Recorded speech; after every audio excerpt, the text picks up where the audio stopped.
Localized pigmented villonodular synovitis of the knee joint.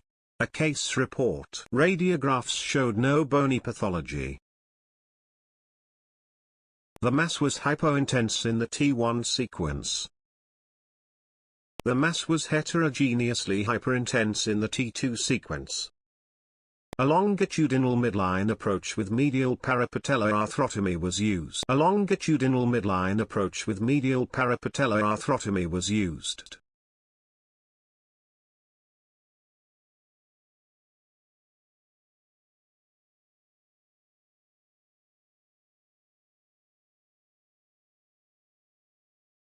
The macroscopic appearance of the tumor was yellow-reddish and brown in color. The macroscopic appearance of the tumor was yellow-reddish and brown in color.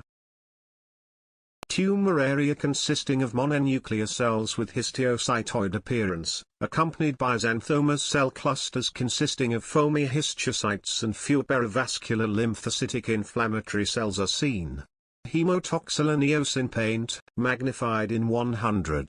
These histopathologic features are consistent with LPVNS. The histopathologic appearance of the excised lesion. Note the cell tumor consists predominantly of mononuclear cells, rarely including multinucleated giant cells. Hemotoxylin eosin paint, magnified in 200. These histopathologic features are consistent with LPVNS.